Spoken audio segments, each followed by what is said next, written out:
and it was like yesterday. So time goes by fast. So this is the third part of our death education seminar.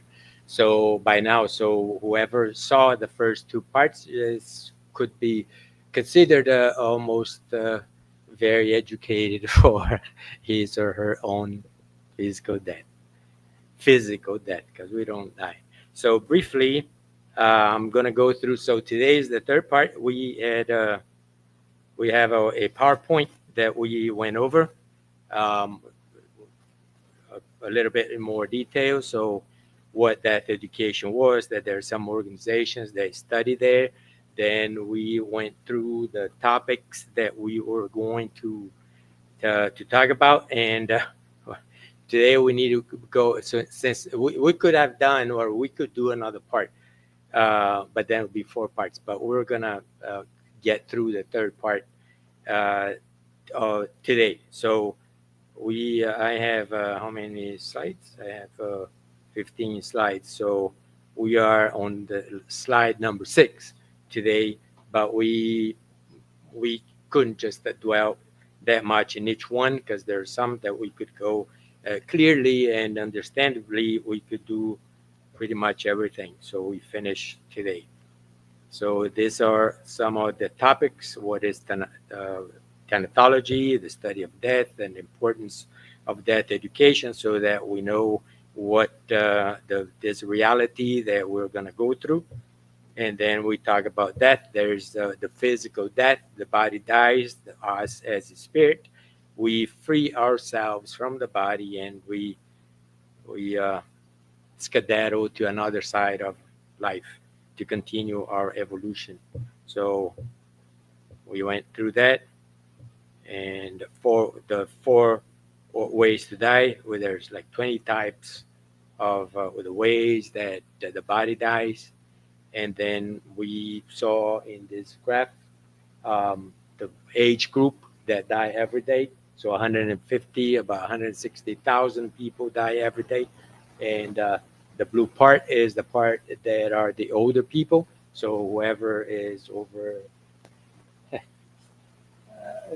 60 there. So we are in that. Yes. So that's the big. So that's the way out. So that's most of us. We're gonna be there. And then we also spoke about if the terminal patient should know that he is in the throes of death, and it should, because it's good to know. And if also the question was that when we say if the terminal patient should know, then we put in our place, if we get to that point that it is us, would we like to know that what's happening to us? Eventually we will know, whether somebody tells us or not, because the spirit knows. And then we might even know not only that we're dying, but the day and the time. And that is recorded, and there are cases of such cases. So today 6 is why we fear death.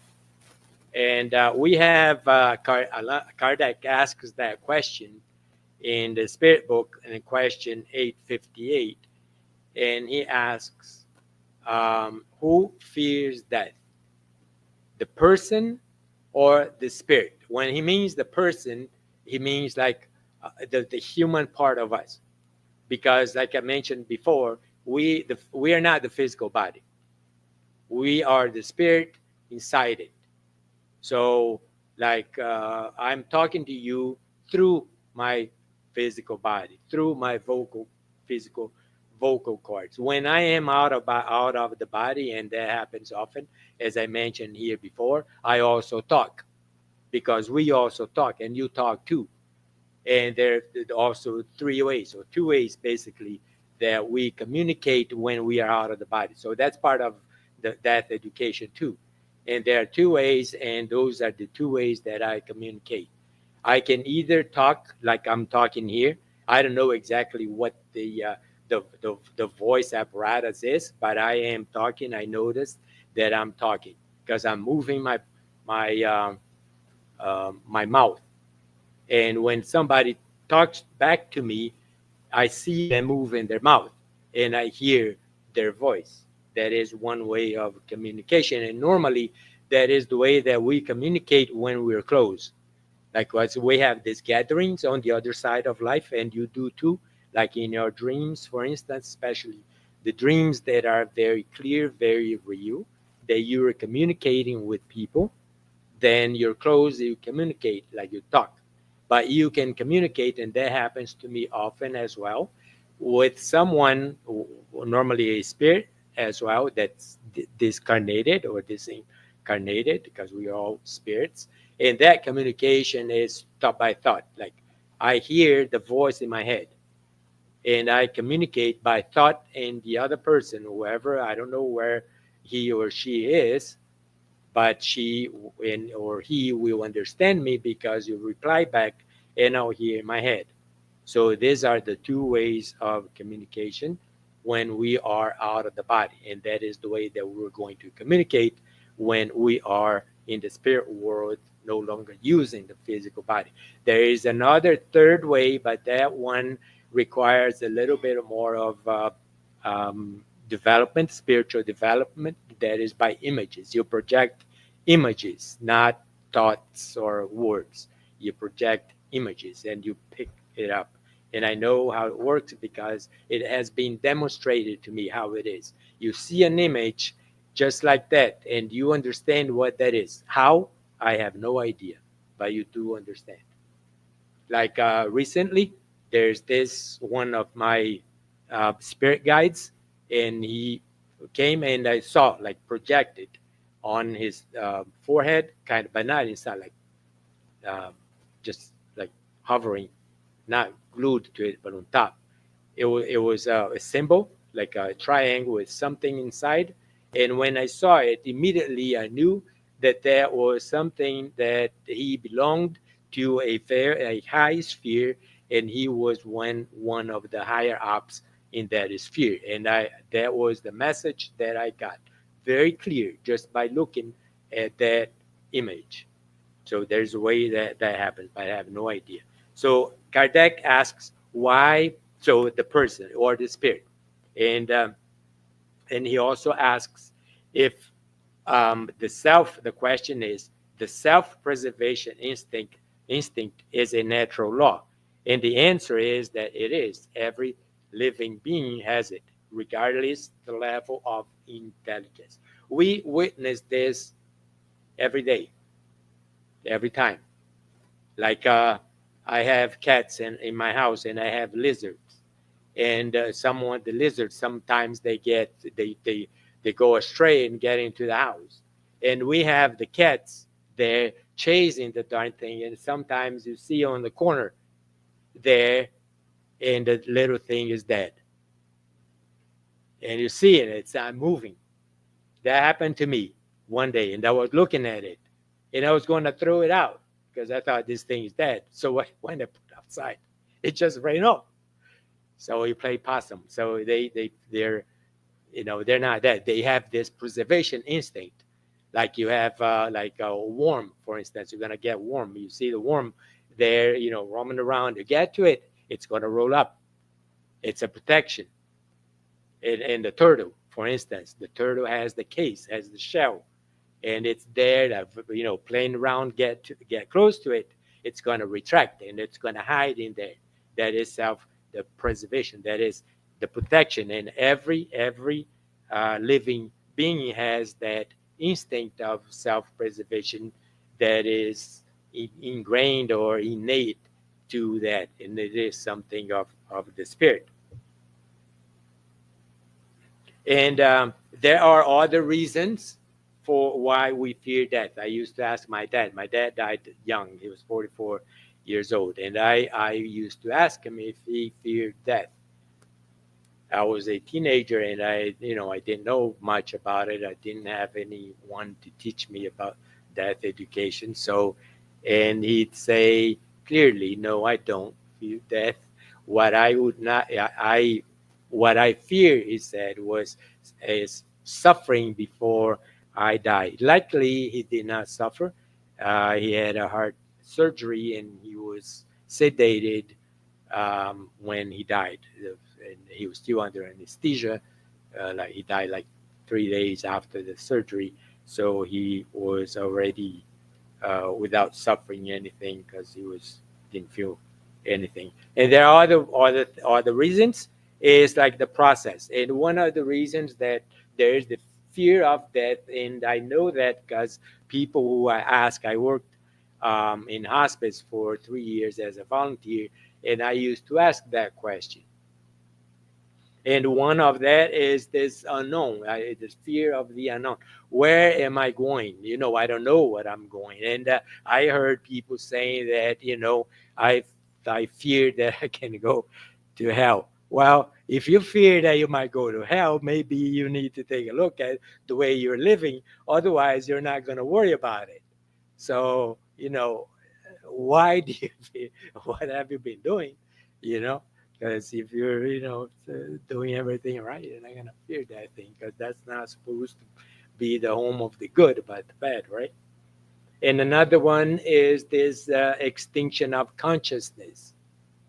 And I remember, because there's one time that I didn't believe in this life after death. And especially like in one part of my life, I don't remember exactly. But, and I'd be in bed at night, and I started thinking about this when I died. And one of the things was this extinction of consciousness, and that thing, I'm going to cease to exist. Everything that I think, my thoughts, my consciousness, is all going to go away. And that sucked, to tell the truth. I didn't like that at all. But then, and also then the other one is divine punishment. But right now, because of my experiences I have mentioned here, that I've been having out about experience frequently, almost nightly, consciously, right? Lucidly. Because we all do. We all visit the other side of life every single night, whether we know it or not. So what we need to know, what we need to learn, is how to be conscious when we are out. So, and then when you're conscious, then you know what it is.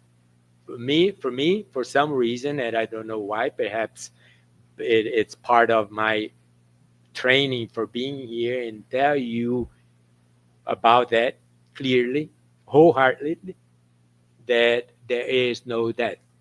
And I say because I experience it. So now I know how it is. I know the procedure of how us as a spirit we leave the physical body. I know the way that consciousness is transferred from the brain, the physical brain, into the non-physical self or spirit.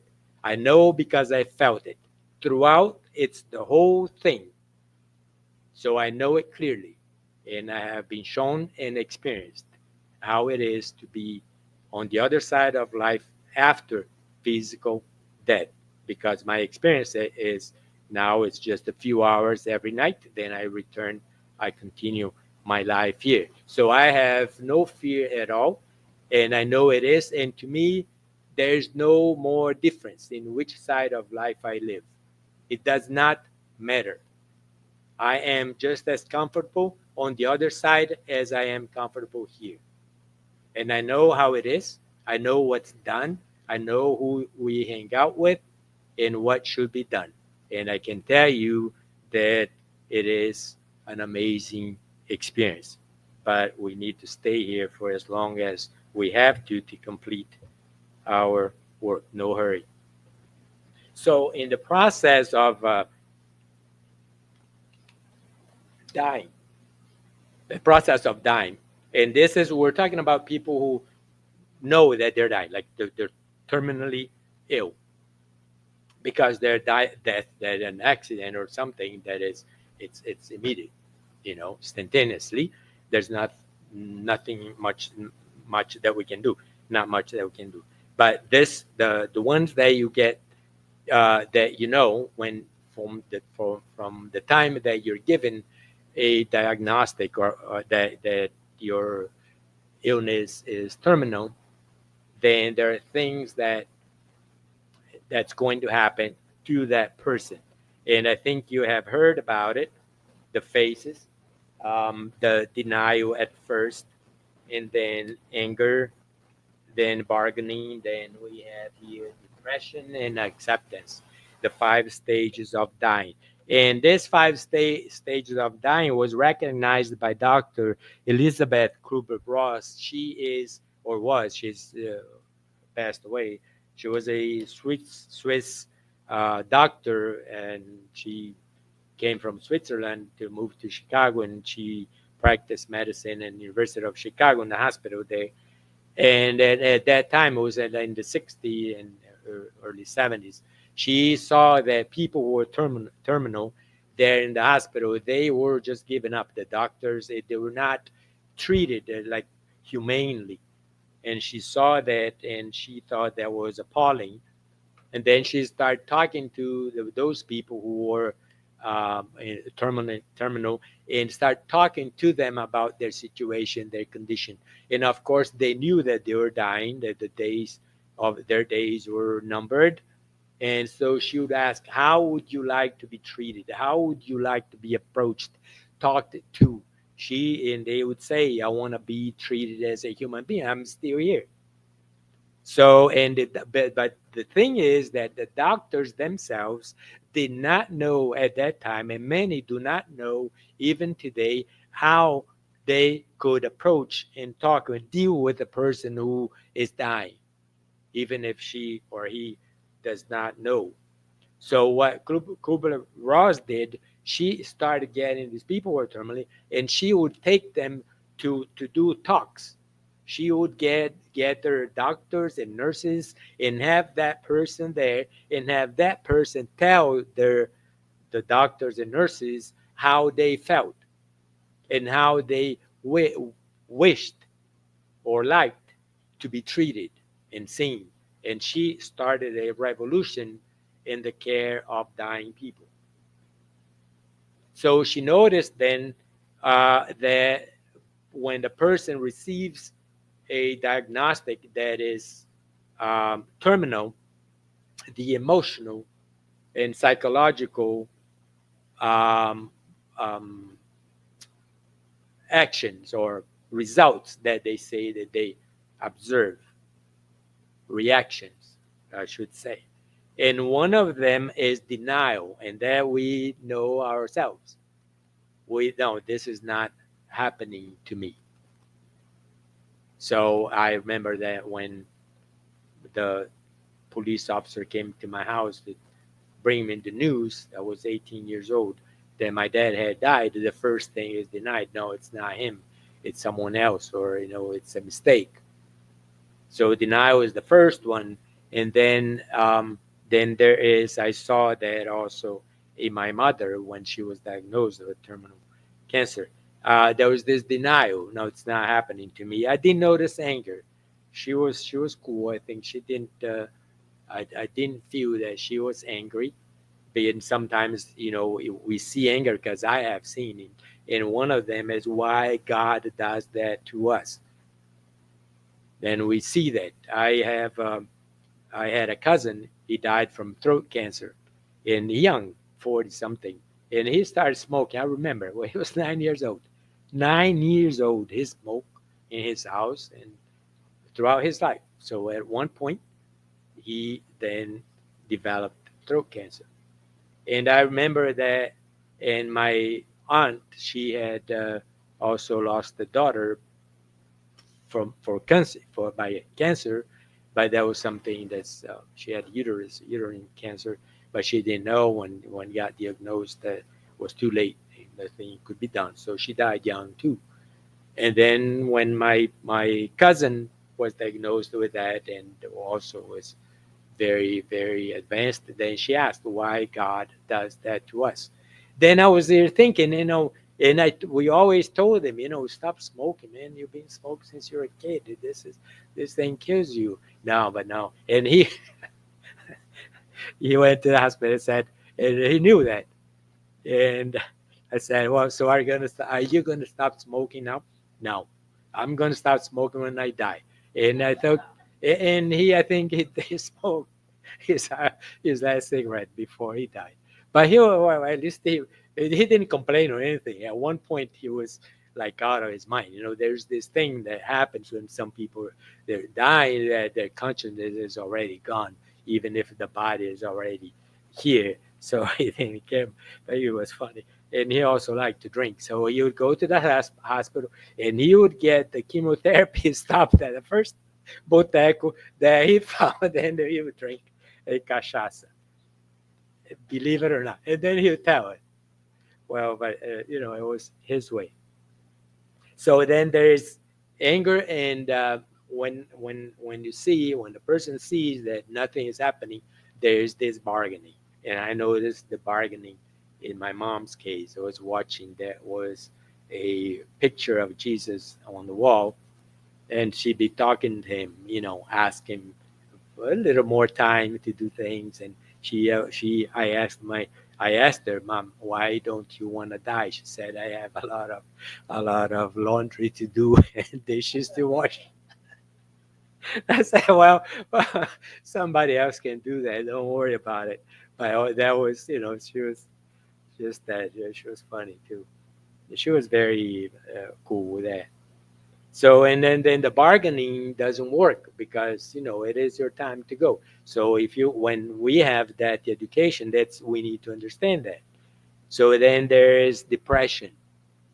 The person gets depressed for a while, but at the end, normally there is acceptance, and then after the acceptance, then there are things that's going to happen, and there's some beautiful things that are going to happen in the transitional phase, and we're going to mention this here. And there are the final stages. There are changes, physical changes, behavioral and psychological changes, and mental changes. And I say that because I have um, also seen that in family members, because we all have family members, and there's our uncle or grandparents that are dying, that we might be visiting and see what's happening. So when you see what is happening and you understand, because you took our 3-day course seminar here, so you understand it. And it's better, and you can even help the person, even the dying person. So some of the physical changes are reduced appetite. The person doesn't want to eat. Weight loss, of course. And why the appetite is reduced?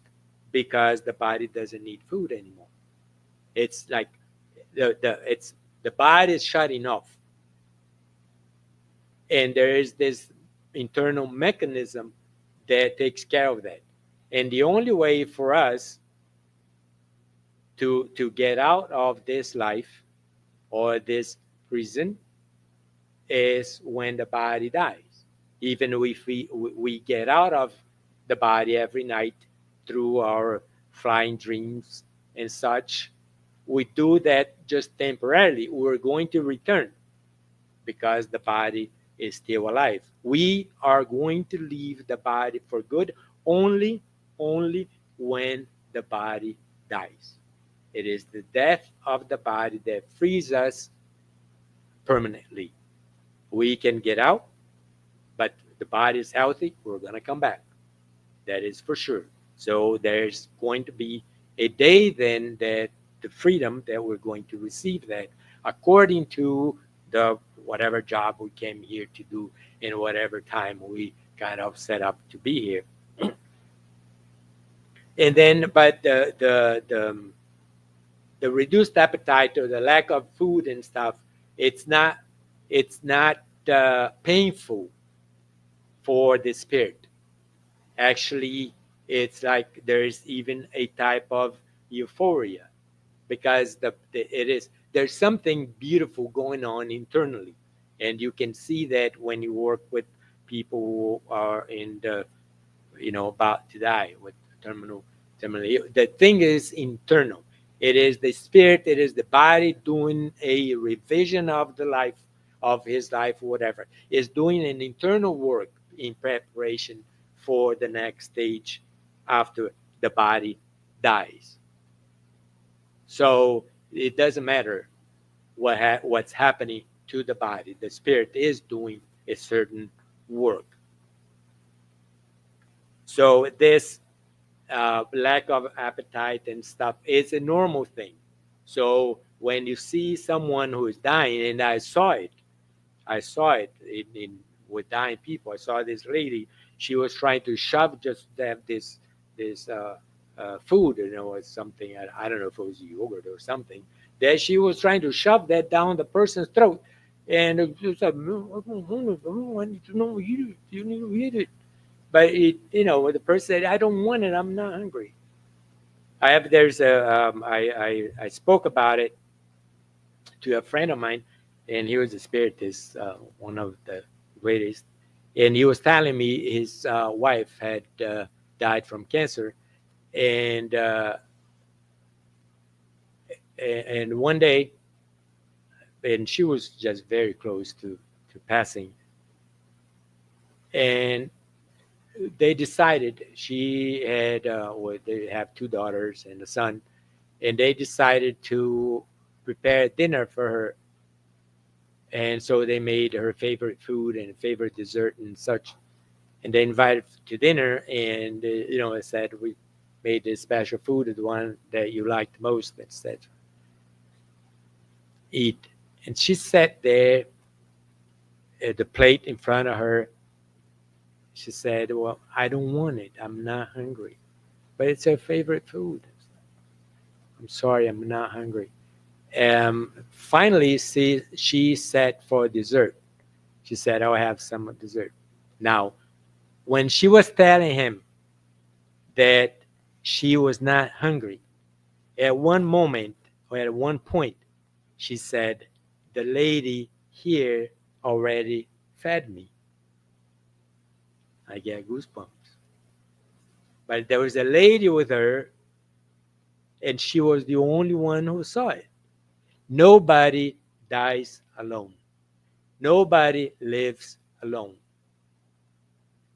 We are protected. We are followed. We are guided. In life, when we're born, during life, and when we return. So then there's some other things, some social isolation. The person, even if it's your best friend or your favorite uncle, one that you love, and he is there in his deathbed or something, he doesn't want to see you. He might reject you. He's not doing that in spite because he doesn't like you, because it's something else. There's something going on inside that only him can understand. And when we understand it, when we know, we respect it, because that is a natural process that's going to happen to us if we get to that point as well. So we understand, we support, we validate. Even it's sometimes it's hard, it's like if you have a relative, when you see it, then you explain to that person that it's normal. He doesn't want to see it. It's not because he doesn't love you or anything. He is in another world, pretty much, just getting ready to jump the fence or jump the gate. So, and also during that process, especially this isolation there, he might be engaging in the five tasks of dying. So before that, he is in that part of the transition. He sleeps most of the time. He might be a little bit disoriented, had some delirium or hallucination that we think, that we call it disorientation, delirium, or hallucination. We, from the outside, we might say that That's what it is. And conversation with their relatives and friends. And sometimes you see them picking on things. What's happening is that the spirit is already leaving the physical body. It's like it's kind of getting out. So there's this vision. So he's able to be in the body and have physical sensation still, but his consciousness is out. So he's seeing things that only he sees. Because this other dimension that we think it is, even the spirit world that we say it is not somewhere out in space. It's right here. We are immersed in it. We live in it like fish live in the water. We are in it. We don't notice spirits. We don't notice other spiritual structures here because they vibrate in a different speed than us. Now, then there is another thing, and this is something that I tell over and over. This, you see this when you are working with dying people. You see it often. And our death education, one of the things that we should learn is that we don't want this to happen to us. We want to fix it before we get to that point, because we want our transition to be something beautiful, to be something peaceful, to be something magical. So we need to take care of this before, while we are here, every single day. It's not easy, but necessary. So the 5 tasks of dying, you see it often. And those who do not do one of these, especially for the forgiveness part, if they don't clear this out before departure, it's not a nice one to see, because there is suffering in the transition. But there's a point that you can't do anything. So one of them that they needed, the 5 tests, they needed asking forgiveness. And those who are in hospice, sometimes when they're talking to the nurse or there's chaplains, and I was there and I was being trained to be a chaplain, but never got to that point. My call was a different one, but it was nice because I had a very nice experience, very nice training. So they tell us that they're when you ask, they'll say, I'd like to ask forgiveness for something, whatever. So the hospice people, like social worker, even chaplain, or they kind of say, who do you have unfinished business? And they say, normally it's a loved one, my son who I don't see for 10 years, or the son, my mother or my father that I haven't seen since I don't know when. So, and that thing hurts them. So they try and make arrangements for them to be able to talk to that person to fix that and resolve that issue so that it's easier for them. So sometimes they do, sometimes they, even if the person for some reason cannot go to that in person, they would arrange a phone call or a FaceTime or whatever to resolve that problem. So asking forgiveness and offering forgiveness for some people who you think they hurt you, or someone that you hurt and you think you should ask forgiveness, those are the 2 biggies. These are the 2 big ones. The other ones, they're milder, but also necessary in help, especially expressing gratitude. Like there are in our families that person who helps you every time that you have a situation that you need help, and then you take it for granted because you think that's their obligation, and you never take your time to say thank you, I appreciate it. So that is going to be in your mind when you're there doing that life review before because the life review we're going to do normally, the dying people, they do it at that time when they're in this, because the body doesn't respond to anything, doesn't move. It's all inside. It's an inside thing. So they do the life revision. I witnessed. I didn't see them, but they would tell me what they're. Well, we'd see. You would hear them talking, like they're talking to their best friends, like they're talking, but it's in their mind. But it's there because everything, our experience that we have had, not only in this life but in many other, it is in our subconscious. It is there, ingrained. It is recorded forever.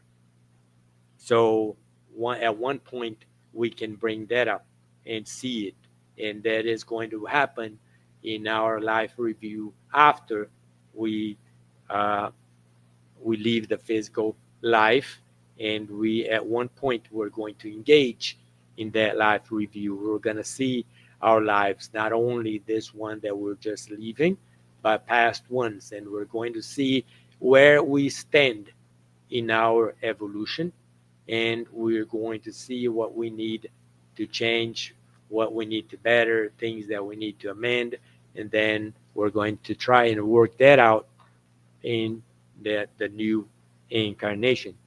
So we are here today in this incarnation, and we chose it because there were things that we need to do and to resolve, that we decided to could come here and do it. So what we're doing now in this life practically is doing things that we proposed to do ourselves, because we thought that that would help us advance in our evolution. And I could say that we are, you are, we are in the right path, because at one point in our lives that we didn't know much where we were going. We perhaps didn't have much direction in our life. There was like this hole, this void that we had inside us. And the questions, who am I? What am I doing here? And we then, for some reason, we all know our individual stories. Someone mentioned, do you know about Spiritism? Do you know about Allan Kardec? What the heck is that? I think that you go talk to spirits. And when the first time I went to a Spiritist center, I just the people are going to be there talking to the spirit. Then I went to first one in 20 years ago, 21 years ago. And I got there and I thought, I thought there's going to be table there, people. And then I thought, how about, talking to the spirits? There's nothing here. And then I found out that there's the meetings, the mediumship meetings, or something private, something they do, they have spirit, not. And that this was mostly a moral philosophy for you to study. So we could be a spiritist and never witnessed a mediumship meeting, because it doesn't matter. What matters is what we learn. So there is this body of knowledge that the Spiritism has, that it is a true guide for us to be on the right path. And I tell you that because I followed or studied many religions, and they all helped me somehow, somewhat, to a point. But there was one that to me was that encompassed everything, the whole thing, and that is Spiritism. For one main reason, before knowing Spiritism, I was curious about paranormal stuff, about this life, possibility of life after death. So I have a little bit of a scientific mind too. So I wanted to know what science knew about it. So I started reading about things. See, there's papers, university papers. That then I found out that there are departments in universities, renowned universities, that study that. So I was studying near-death experience.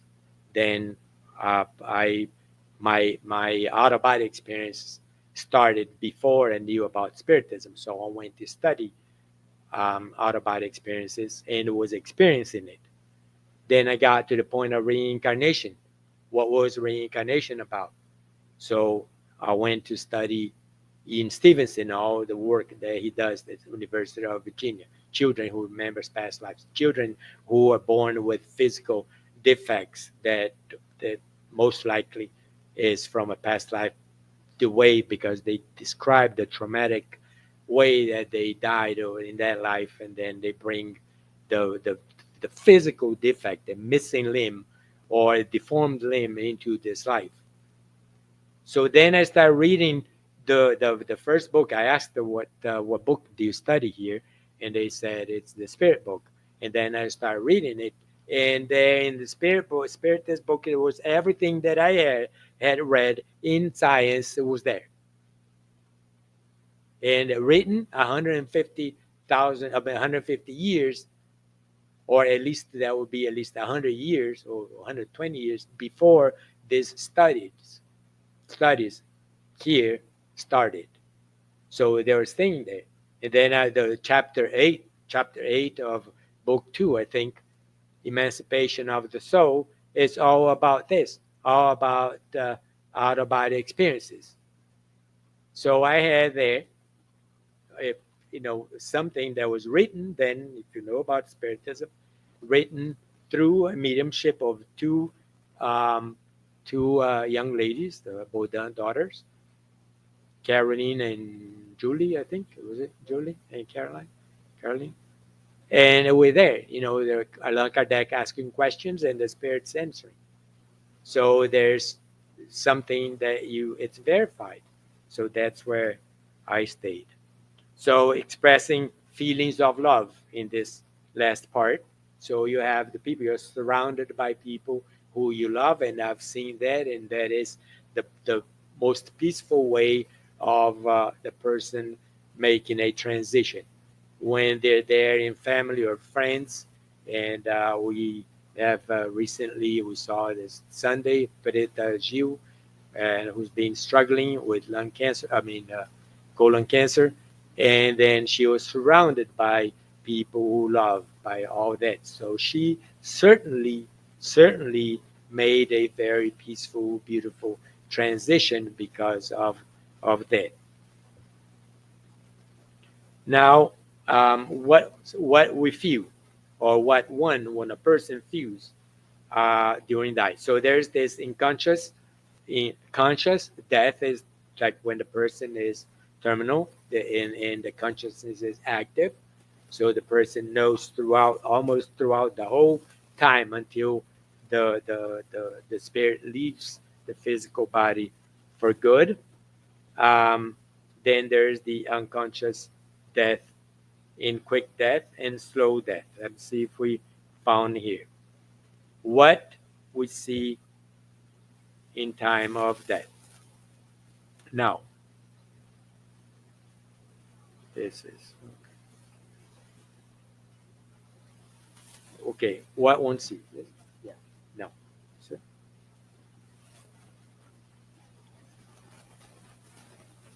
okay, yeah. So this is one thing that is amazing, and it is another phenomenon that I study that's called deathbed visions, or some say pre-death experiences. So normally there is the vision of relatives or friends who died, and they're there. And there's a study, very large body of study done with this phenomenon in several parts of the world. And normally there is this, when they ask, they're taught. So some people are there, someone visiting the patient, and then all of a sudden the person is talked to someone, and she or he is the only one who sees it, and then this person say, and sometimes they say, you're delirious because I'm talking to so and so, but there's nobody there, or there is somebody there. We don't see it. So when I help people in that situation, I tell them, the person who's going to see or going to be together probably with someone who's dying, I tell them what might happen and how they should behave. You go along. And in fact, I started a new book last week that is called Vislumbres da Eternidade. O que se vê na hora da morte. And then it is about the death of bad visions. That some that I accompany the person who is dying, and others that is in the literature and that is abundant. So one of them is people who are there, and then in many cases, and I had 2 cousins that I kind of followed, but they're in Brazil, and I was here, that in the moment of the transition, and there were people there I knew who was going to be with them prior to their dying, and I told them, he might tell you that he's seeing things. You don't doubt. You go along with it. Ask what you see, how it is. We learn. We learn from the dying because they're seeing things. We are going to see that too. We're going to see that too. So we're just now, getting a warm up of that. So normally you see people in white.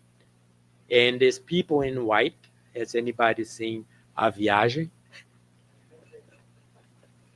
So this white clothes is theirs often. I see that all the time. And those are spirits who are a little bit more pure than the others, or they're engaged in something, let's say, healthcare, healthcare of the dead. So because you see nurses, you see doctors, and they're there, right? So they see people in white in that transition, and often this beautiful garden or something. I put that as an example. One of my cousins, he described the one that smoked, the throat one, and he was about 20 minutes before he died. His wife was there with him, and he died in her arms. And then he started telling her, but because it's like this, they're there, and all of a sudden, it's like something opens up, and they're like immersed because the spirit is already, or consciousness is already out. So the consciousness is seeing things that our physical eyes cannot see. So he started telling her, what, there's flowers are beautiful, gardens, and then all people in white. And then one thing he said, and there's that bearded man there, and the one in the picture, he told her. And then I asked her, well, who is this man? I spoke to his wife afterwards, and I asked her, and who is the man in the picture? They were going to a Spiritist center, and there's a picture of Bezerra de Menezes, and he was there, and he was telling her the man with the beard in the picture, and she said he was referring to Bezerra de Menezes, and then he died with this image. But he should have gone to what? To where? Heaven, right? But he went back to his house, and that is often happens. And then she'll call me, Tatão, my nickname in the family. What do I do with him? He's been here. I hear him open doors, trying to make coffee. I said, well, you gotta pray and you gotta be patient because he's gonna leave. So, but he was there. That was Valtão figure. So, how the spirit leaves the body. So, in the transition, then there is that. The body is there, dying or dead. Then we leave, and there are energy ties that connected, and they start breaking as the body finishes its work. Now, where we go, there's then there's this thing, the paradise, purgatory, hell, or sleep until the judgment day. Those are beliefs that some people nurture throughout their lives. Maybe what they learn, and we have our purgatory here is something like our umbral, and then there's hell, this place of that you're gonna suffer forever, but nobody's going to suffer forever. There is suffering for as long as we are in the wrong path, doing the wrong things. There will be suffering, that is for sure, either in this life or in the next. So we just need to know the cause of the suffering, and then we fix the cause, and we fix the suffering, because there's no more suffering. So we just make these adjustments, and that is what life should teach us, and that is what pain and suffering should teach us. So why do I suffer? So there is a cause for everything, that is for sure. Then we change the cause, and then we change the result. That is very simple. Now, this sleep until judgment, those are beliefs. And the paradise, all this depends on us. It's like a consciousness thing. When we are a clear consciousness, having clear consciousness, our life is like a paradise. We can be living somewhere in some place that is ugly, that is terrible, but if we are at peace with us, we could make that a little paradise, like see beauty where others can't. And there's beauty everywhere. It's just the way we see it, the way we see things, the way we look at things. So yeah, beauty is in the eyes of the beer holder, right? Like they say, but the beer holder? No, the behold. So it's the way we see things. Or we can be in this beautiful paradise, in this beautiful place, in this gorgeous beach. If we have a hellish way of living, it is hell, even though you are technically in a paradise looking place. So is there an afterlife? That is the question. And there's many people who question that. And that is something that there are people who believe, yes, there is. And there are others that do not. They think that's it. Once the body dies, that is it. We all gone. But there are, like I mentioned, there are evidence from what we learn, from what we experience, and we can have that evidence ourselves. But anyways, just believing that there is something besides this physical life is comforting. And we see that because we see that in the Spiritism, when you are in the Spirit Center, and when you have new members coming in, and you see that many of them, they come after the loss of a loved one. And they don't know because maybe they didn't, well, they could have been told, but they probably think that in Spiritism, we are in closer connection with spirits than maybe other religions, because there are some religions that even Christian religions, that we shouldn't mess with spirits because God abhors that. And one of them of this things that God abhors, according to that religion, is the communication with spirits. But the communication with spirits, as we see in spirit centers, is evidence enough that there is an afterlife, that people are that living on the other side without a body. They're spirits, and they can communicate with the living through a person who is maybe equipped like a medium, who can be the intermediary between that spirit and this world, either through writing messages or through speaking. So there is evidence enough if we believe.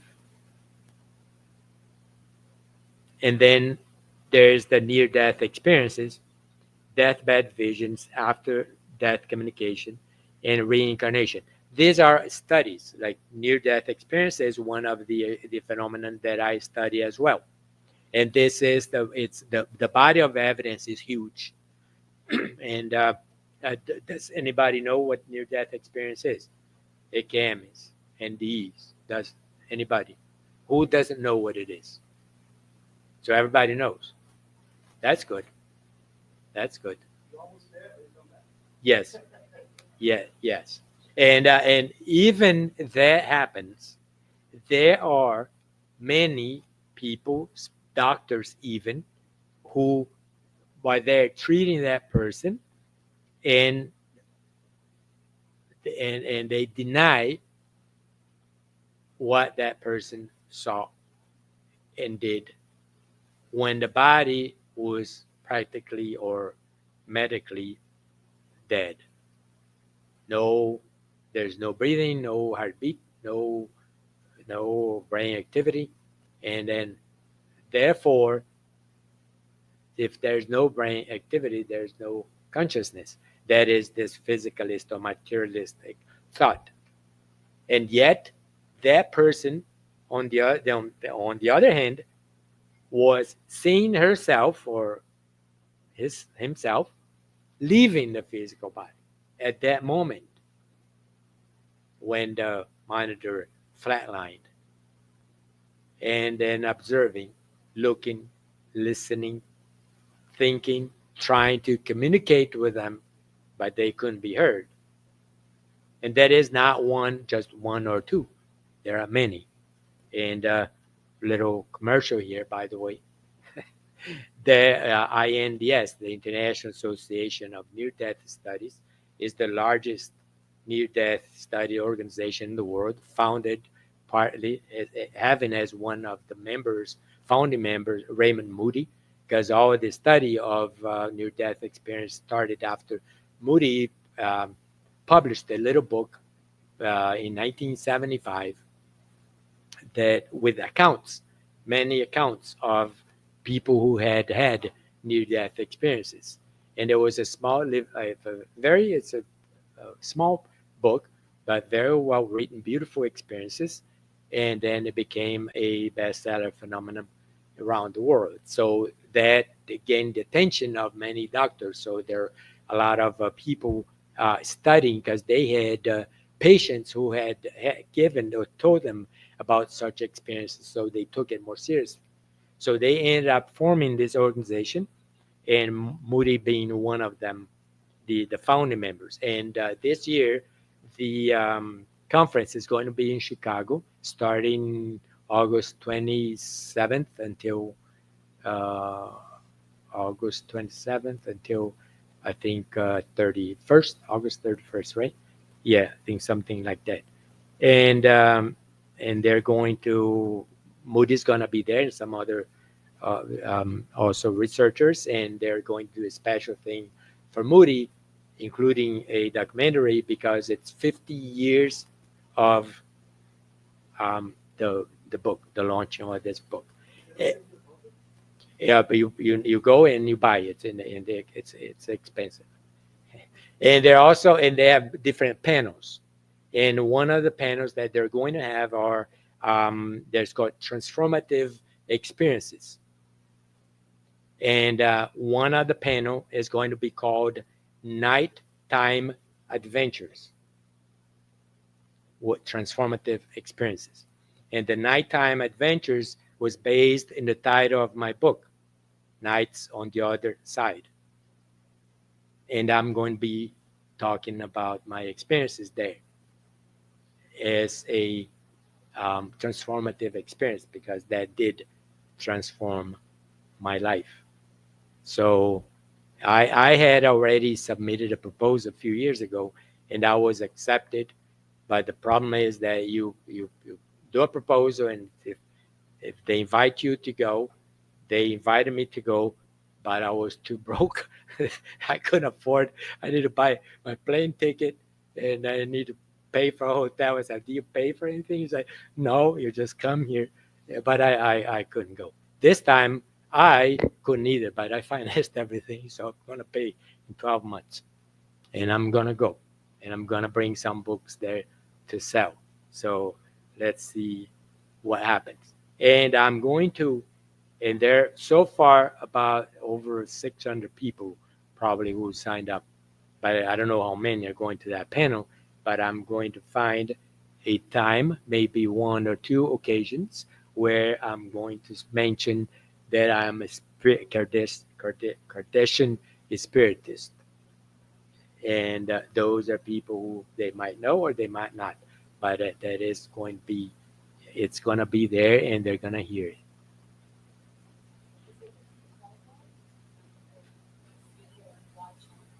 Online, I'm not sure. I'm not sure. I'll find out. Maybe they record and then they try to sell later. So I'll see.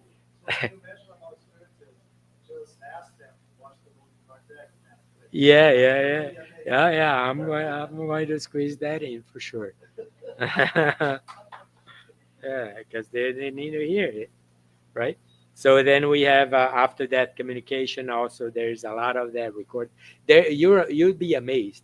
You'd be amazed how much material you can find here in the United States from university. If you go to Google Scholar is like in Google, the research paper done by people. Put anything that you want to put there related to afterlife, or whatever you put, like paranormal stuff. You're going to see all the papers popping up. And when you read the credentials of the writers, you're going to see that those are people who, they're something. They did their homework. That's right. So Ian Stevenson. Ian Stevenson.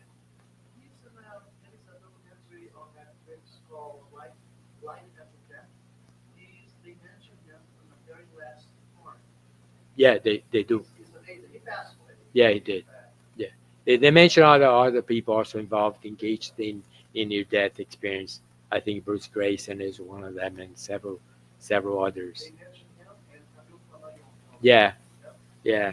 So uh, also this losing. Then I think this is the last slide, and in this process of dying or losing someone, then there is going to be a time that you're going to grieve that person, and their grieve, and they call it grieve in bereavement. It is the process that we go emotionally when we lose someone we love, and it is something that is very difficult, especially depending on the closeness of the relationship. I don't know if you heard about she's an actress, I think, in Australia. Her son committed suicide. He was 13 years old, and she was raising funds, raising money to freeze his body.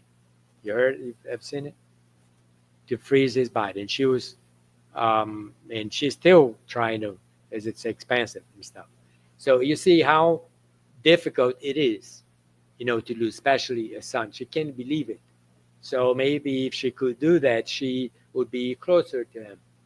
And that is something that's going to be cause her more pain still, not accepting it. And there's losing someone. Sometimes it's something to very hard to overcome. And for some people, they'll do they'll easier than the other. You never forget someone that you love who passed. You never forget. My dad, I know that he even reincarnated already, but that was 50 years ago. And if I stop to think, then I cry because it doesn't matter, but the ties of love that we have, it's something special, and that is normal. But also, belief in the afterlife, belief that the loved one continues living, helps, facilitates a little bit this process of grieving, of lose, much more than if you don't believe. And then there's going to be this process also from the other side of the loved one that will try to communicate somehow, mostly in dreams. Those dreams that you say, it was too real to be a dream. I could feel his heartbeat, his warmth, And so it is not a dream. It is one of this power that we have as a spirit of being able to leave the physical body and be mingling with the spirits on the other side. And we do that every night. So it's two modes of living that we live. This physical one while we're here, and then this other one that we're going to live or experience more permanently after we leave the physical body. But nightly we do that. But sometimes we're not lucid enough, or most of the time we're not lucid enough to recognize it as an incursion on this other side of life, because then we just say, it was a dream. Sometimes a beautiful dream, sometimes not. So, but there are ways that we can, during our sleep, try to enhance our sleep by some affirmations, like, I'm going to be lucid tonight. I'm going to dream, and I'm going to know that I'm dreaming, or I'm going to fly out. So if you have, has anybody had flying dreams here? Who else? See, flying dreams are a sign that you're out of your body. There's other that you're falling. For instance, falling dreams. Yeah, there are other that you feel that you're floating, or you're blowing up or something. So there are signs that we are out of our body, which what we need to do is to work, to exercise, to learn how to do it. And I might have still a little book out there that's called Out and About, How to Have Conscious Out-of-Body Experiences. Maybe there's a copy or two there if you're interested. So our time ran up. It's 8:30 already. And with this, we conclude this 3-part. Now, whoever wants to see or watch it in Portuguese, it's in my website, admirserrano.com, and I have the 3 parts in Portuguese. There are things that they're different, but the topic is basically the same. But every time that we come to speak, for some reason, even if we try, I thought I was listening to those, and I thought I'm gonna say that in English, but there's no way that it can't happen. So each time is its own time, its own words that come up. So we're gonna end with this. Okay, death education. Death refers to the physical body because it's the only thing in us that dies. We do not, because we are not the body. We formed the body. We use the body throughout this beautiful, magical experience that we call physical life to learn lessons that we propose, that we ourselves took on responsibility to come and learn for our own betterment, for our advancement, for our evolution, which is endless. It's endless. But we also have in our hands endless time to be able to accomplish it. So I'll finish with wishes of blessings to you, to your life. Then I want you to remember every time the greatness that you are immortal beings. You've always been immortal beings, and you are important, not only to yourselves, because you are producing your own growth, your own evolution yourselves, but you are special and important to everyone that comes around you, that touches your life somehow, even if it's for a minute or so, even if you do not say a word, but you just give a look that might change a person's life. Thank you, and God bless you all.